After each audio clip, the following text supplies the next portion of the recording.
Hello, good morning mga ka-Microtech. So, pag-compare naman natin itong ating Hex Refresh o yung bago nating Hex na series, yung ating E50UG at saka yung ating Hex na RV750 GR3.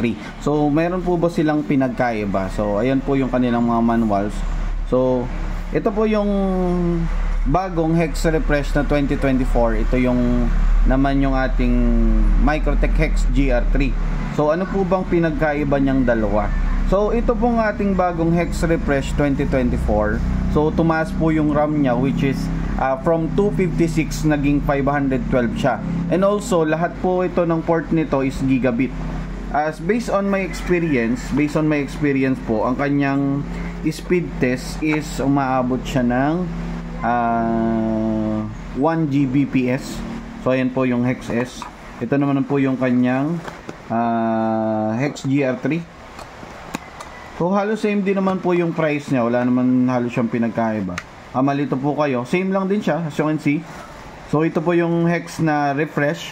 So ito yung bago. Ito naman yung Hex GR3. Makikita nyo po dyan, no?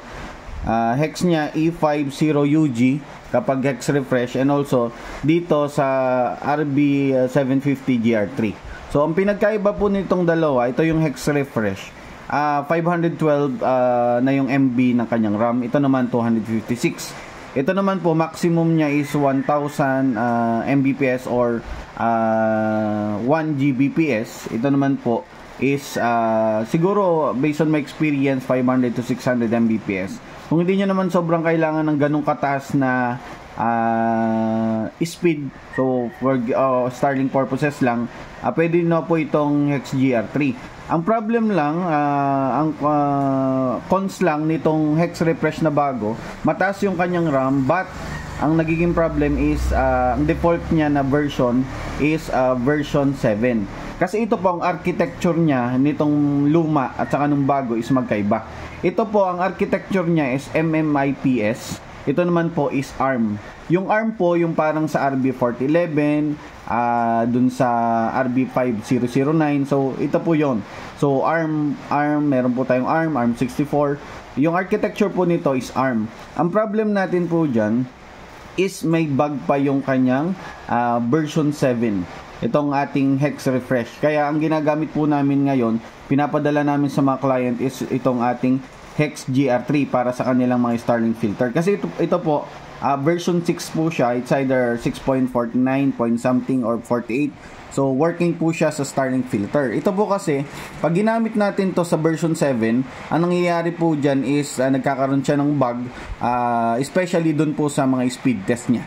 So, yun po. Yun ang nakita kong cons nitong Hex Refresh.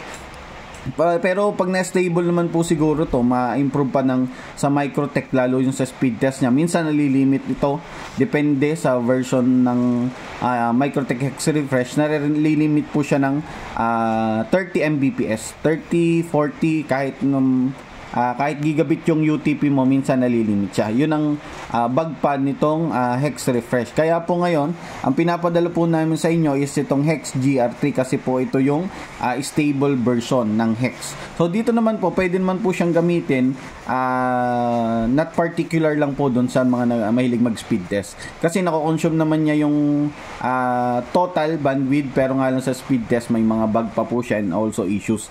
Alam ko naman po may solusyonan ito ni Microtech. So ayun lamang po. Ito po yung tutorial. What is the difference between the two? 512 MB na RAM, 256 RAM, 1 Gbps, 500 to 600 or 700 Mbps. Ito po, mas mahal lang po ito ng konti, itong bagong Hex Refresh kesa dito sa ating Hex GR3. Pero same lang, pag gagamitin sa Starlink, mas recommended pa rin po itong dating Hex GR3 kasi stable po yung kanyang sa mga features. Ito po, siguro by ilang months, ma-improve nila yung performance po nito. Pero based sa experience po, may mga bug pa po siya. Kaya hindi pa po namin binebenta yung mga gantong version. Ito lamang po ang tutorial natin for today. Don't forget to follow our page and subscribe to our YouTube channel for more. Huwag pong mahihiyang i-share itong video natin para mas marami pa pong makaabot itong information na to. And that's all for now. Thank you po and God bless us always.